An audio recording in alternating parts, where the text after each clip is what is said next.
Hi friends, அஸ்ஸலாமு அலைக்கும். இன்றைக்கி நான் காளான் பிரியாணி தான் செய்ய போகிறேன். எப்படி செய்கிறதுன்னு பார்க்கலாம். அதுக்கு நான் இன்றைக்கி 2 டம்ளர் போல் பிரியாணி பச்சரிசி தான் எடுத்து வச்சுருக்கேன். நீங்கள் பாஸ்மதி அரிசியில் கூட பண்ணலாம். இந்த டம்ளரில் தான் நான் 2 டம்ளர் எடுத்திருக்கேன். இதை நல்லா கழுவிட்டு ஊற வச்சுக்கலாம். 200 கிராம் போல் காளானை நல்லா கழுவிட்டு சுத்தம் பண்ணிவிட்டு இந்த மாதிரி கட் பண்ணி எடுத்திருக்கேன். இப்போ இதுவும் இருக்கட்டும். பிரியாணிக்கு தேவையான வெங்காயம், பச்சை மிளகாய், தக்காளி, புதினா, கொத்தமல்லி எல்லாத்தையும் ரெடி பண்ணி வச்சுக்கிட்டேன். இப்போ நான் குக்கரில் தான் தாளித்து விட போகிறேன். குக்கரில் செஞ்சால் ரொம்ப ஈஸியாக இருக்கும். 4 டேபிள் ஸ்பூன் அளவுக்கு நான் எண்ணெய் சேர்த்துருக்கேன். 1 டேபிள் ஸ்பூன் நான் நெய் சேர்க்குறேன். எண்ணெய் சூடானதுக்கப்புறம் இதில் தாளிக்கிறதுக்கு 2 போல் பிரியாணி இலை, 2 துண்டு பட்டை, 3 கிராம்பு, 3 ஏலக்காய், 1 அன்னாச்சிப்பூ, கொஞ்சமாக கல்பாசி எல்லாத்தையும் போட்டதுக்கப்புறம் நல்லா பொரிஞ்சு வரட்டும்.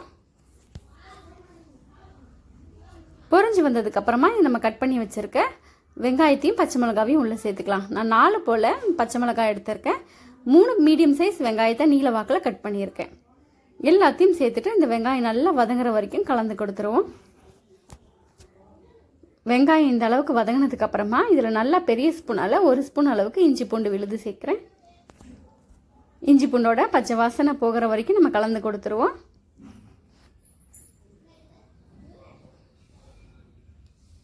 இப்போ நமக்கு நல்லா வதங்கி வந்திருக்கு. 2 மீடியம் சைஸ் தக்காளியை நல்லா இது உள்ள சேர்த்துக்கலாம். இப்போ இந்த பிரியாணிக்கு தேவையான அளவுக்கு உப்பு சேர்க்குறேன்.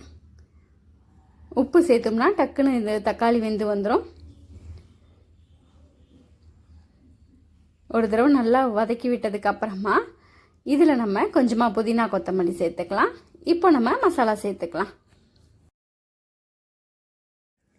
1/4 ஸ்பூன் அளவுக்கு மஞ்சத்தூள் சேர்க்குறேன். 1/2 ஸ்பூன் தனி மிளகாய் தூள், 3/4 ஸ்பூன் அளவுக்கு சிக்கன் மசாலா சேர்க்குறேன். சிக்கன் மசாலா இல்லாட்டினா கரம் மசாலா, ரெண்டுத்தில் எது வேணாலும் சேர்த்துக்கலாம். சேர்த்ததுக்கப்புறம் நல்லா ஒரு தடவை கலந்து கொடுத்துருவோம். மசாலாவோட பச்சை வாசனை போகிற வரைக்கும் கலந்து கொடுத்துடலாம். இப்போ இதில் நான் ஒரு 1/4 கப் போல் தயிரும் நம்ம எடுத்து வச்சுருக்க காளானையும் நான் உள்ளே சேர்த்தேன். வீடியோ ஆன் பண்ண மறந்துட்டேன். கண்டிப்பாக தயிர் சேர்த்துங்க. அப்போ தான் சாப்பாடு நல்லா சாஃப்டாக வரும். இந்த மசாலாவோட இந்த காளான்லாம் நல்லா கலந்து வரட்டும்.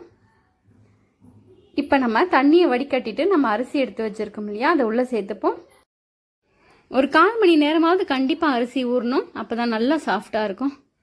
அரிசி சேர்த்ததுக்கப்புறம் நல்லா கலந்து கொடுத்துடலாம். நீங்கள் பாஸ்மதி அரிசி சேர்க்குறதா இருந்தால் 1க்கு 1/2 கப் அளவுக்கு தண்ணி சேர்த்திங்கன்னா கரெக்டாக இருக்கும்.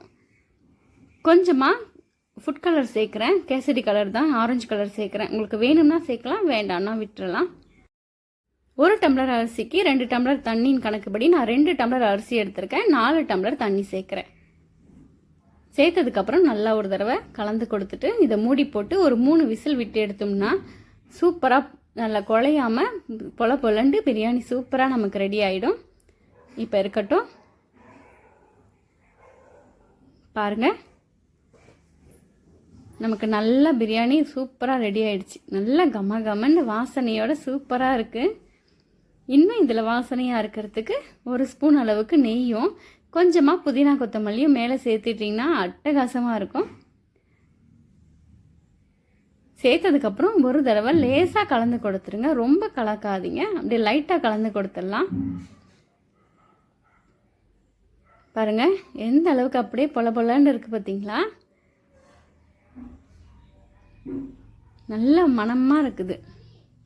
ரொம்ப சிம்பிளாக செய்யக்கூடிய காளான் பிரியாணி நமக்கு ரெடி ஆகிடுச்சு. பிளேட்டில் கொஞ்சமாக பிரியாணி போட்டுட்டு தொட்டுக்கிறதுக்கு 1 முட்டை, தயிர் பச்சடி, கொஞ்சமாக மாங்காய் பச்சடி, இதை வச்சு சாப்பிட்டோம்னா செம்ம டேஸ்ட்டு. ரொம்ப அட்டகாசமாக இருந்துச்சு. ரொம்ப சிம்பிளாக ரொம்ப டேஸ்ட்டாக நமக்கு காளான் பிரியாணி ரெடி ஆகிடுச்சு. நீங்களும் உங்கள் வீட்டில் இதே போலயே ட்ரை பண்ணி பாருங்கள். ட்ரை பண்ணி பார்த்துட்டு எப்படி வந்துச்சுன்னு கமெண்ட் பண்ணுங்கள். தேங்க்யூ.